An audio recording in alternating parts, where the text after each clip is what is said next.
I decided in the summer of 1975, which was the summer between my junior and senior year, that I wanted to meet and eventually marry the girl of my dreams. And I actually prayed a prayer and asked God for favor and asked the Holy Spirit to lead me to that young lady. I was born the second oldest to Frank and Lillian Hyatt. My father worked for the government, and my mother was a stay-at-home mom / social worker and preschool teacher. So she kind of did both. We were raised in a home. We were raised to be ladies. We were always enjoying fragrances and shopping and makeup and hair and all of that. We just had a blast. Believe it or not, I was shy growing up. I interacted with a lot of people, but I was not the go introduce myself and, chase the girls type of guy. I lived in Jersey City. I worked in Manhattan at the Federal Reserve Bank. It was my first real job. I worked in the mailroom at the Federal Reserve Bank. And I had a cousin who lived in Brooklyn. So for most of the summer, I just stayed in Brooklyn with my cousin, and we went to work every day. But on weekends, he went to a large Pentecostal church in Brooklyn, and we would just go visit different young people and events, because the goal was to get Mark a girlfriend before the end of the summer. I did have a friend who was a nice guy. I met him in the youth group at this other church that we would frequent. He was a nice guy, but I just did not feel like he was the one for me.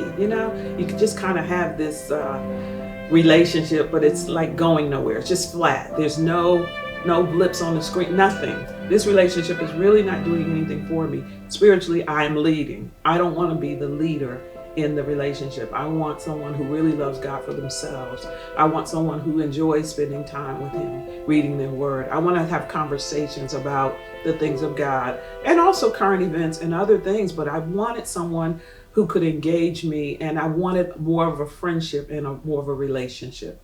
And so I told his mother, I said, I think I'm going to end this relationship with him. And she said, oh, please don't.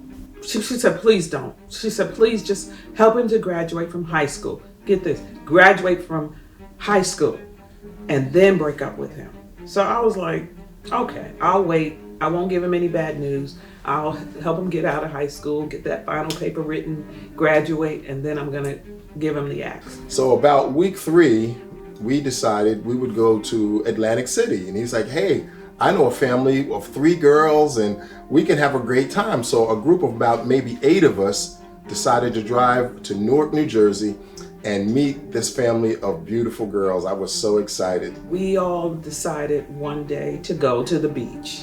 We all met at my house. One of my dear friends from my church in New York called us and said, hey, we're coming over. We're bringing some young people and we all want to go to the beach. And we were like, cool. So we go in the house, and there are probably another 7 or 8 people in the house. The mom introduces us to 2 of her daughters, and they introduced me to Dawn, who was with a young man. So this is interesting. They come in and we all say hello. We meet everybody and we introduce everybody to everybody.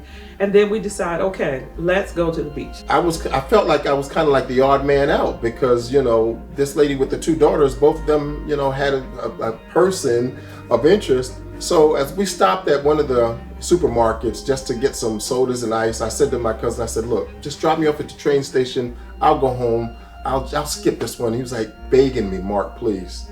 He said, I've never asked you for anything. Do not bail on me today. I said, I'm gonna be by myself. He said, that's okay. So I kind of took one for the team, and we all went to the beach, and kind of magically everybody paired off, and I sat in a lawn chair pretty much by myself the whole time. We get to the beach and we eat and we play music and we have fun. And then I decide, this is it. I'm going to break up with him today. This is it. I'm done. We take a walk. While we're walking, I say, it's been nice.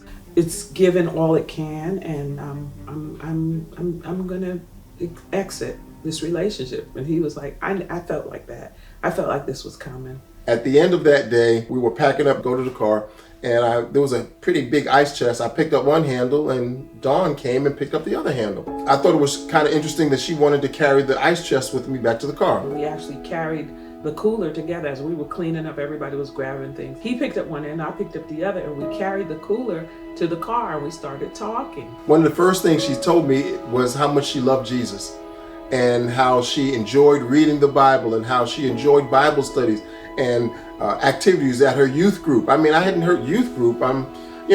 We had a church and we did stuff with our youth occasionally, but we didn't have a youth group. We just didn't have it. She was so excited about things of God, and she went and got her Bible. She had like this really cool New Testament, and it was the first New Testament I'd ever saw with pictures in it, and on the cover were black people. People of color were on the cover and in this little New Testament. So I'm like, whoa. So the conversation is going great. She's asking me questions that I've never been asked before.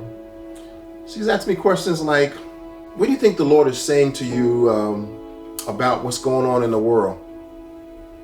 So we start talking and talking and talking and more talking. And he says to me, you're in college? How are you in college and you're only, you're a junior in high school. How are you already in college? And he's got all these questions. And so I started asking him questions too. I'm like, where do you see yourself in 5 years? What is your purpose? What has God called you to do? I said, you're the son of an evangelist, a renowned evangelist. What call do you have on your life? And he was just like, well, he began to answer, and it was quite interesting. I'm like deer in the headlights, and I'm, coming up with these answers. God knows what I said, but it was fascinating conversation because she was taking me to a place spiritually that I'd never been before, and she was even challenging me intellectually, like, where do you want to be in 5 years? Where do you want to be in 10 years? You're going to college, and on and on and on and on. And of course I wanted to go to college, and of course I knew I wanted to go into communications, and I wanted to write scripts for Hollywood or be a sportscaster. I mean, I had my life mapped out pretty good, but I didn't with the detail that she did. And so we began to talk, and we spent the 6 weeks for that rest of that summer. We were together Friday, Saturday, Sunday.